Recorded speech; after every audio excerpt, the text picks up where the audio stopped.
We begin with Donald Trump's trade war. Business leaders are warning about the impacts to the Canadian economy now that the U.S. president has imposed 35% tariffs on Canadian goods that are not CUSMA compliant.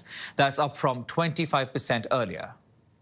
It crushes consumer confidence and, just puts a lot more anxiety into the economy as a whole. With that being said, people withhold spending, especially discretionary spending. There's more nervousness around businesses, whether they're looking to expand or get loans. While much of Canada's exports to the U.S. will be shielded by the current CUSMA trade agreement, some sectors that are not covered will be hit particularly hard. Canadian officials who are at talks in Washington this week say the right deal wasn't on the table before yesterday's deadline. Other countries have made tariff deals, as we know, with the U.S., so why hasn't Canada? Former senior White House trade advisor Kellyanne Shaw weighed in on that. There are some specific concerns the U.S. has involving fentanyl, involving dairy, involving some of the issues that we've been talking about for decades between our two economies. But I guess my big observation is that there's a way to deal with a president and there's a way not to.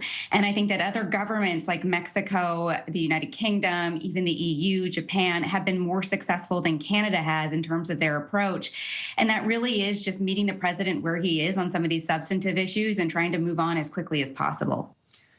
Let's now bring in Flavio Volpe, President, Automotive Parts Manufacturers Association and Prime Minister's Council member. Flavio, great to see you on the program once again. Thanks for your time. Thanks for having me on. So I'm going to be asking you the same question that everybody's been asking mostly. We know that Canada and U.S. are the largest trading partners. U.S. has reached with many trade deals with other countries.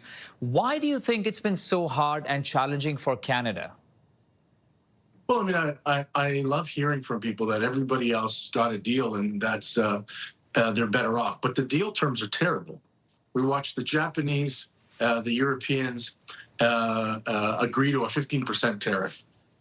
We saw the UK agree to this framework that's got a quota on everything, and then there's a 10% tariff on it. They're all still stuck with steel and aluminum tariffs. I think people need to decide what they want. Do they want the certainty of really bad terms for accessing the U.S. market so it makes permanent the problems that they have with their businesses and their communities and their anxiety about employment? Or do you want to play a little bit closer to the chest and see where we can get here? Canada is the only country outside of China that has retaliated. And a lot of commentators I've watched on this channel and others say, well, we're behind on it. Well, we're not. Actually, we've got an exemption on about 90% of the goods that we trade between us and the U.S. Without a tariff. I think we're further ahead than anybody. Interesting.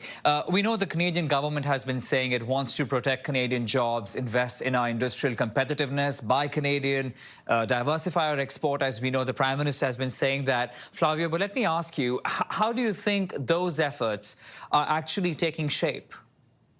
I think there are very strategic American interests that are getting very upset over the fact that Canadians aren't visiting, or they're not buying bourbon, or they are finding alternatives for the goods that they buy. I've been hearing, especially over the last week and the last week of talks between Canada and the U.S., bench players talking like they're starters. I hate it.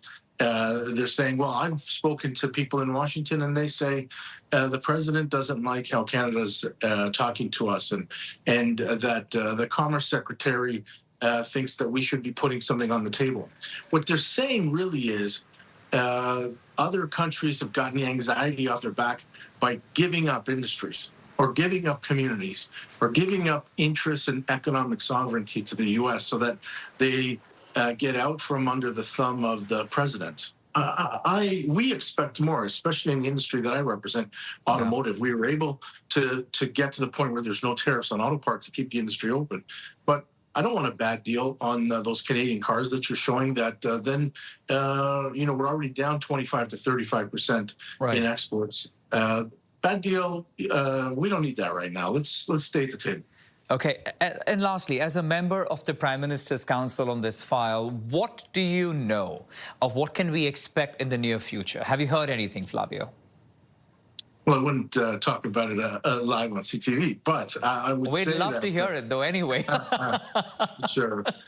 Look, I think what's important, I think what your viewers should know is that even though the deadline came and went, Team Canada stayed at the table and working through the weekend on this, and they are negotiating on very substantive issues.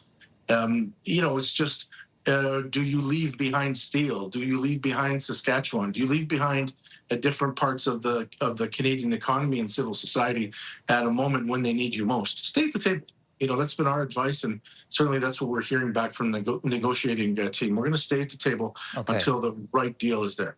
All right, we leave it at that for this evening. Flavio Volpe, President, Automotive Parts Manufacturers Association, Prime Minister Council member. Flavio, thank you once again. Thank you.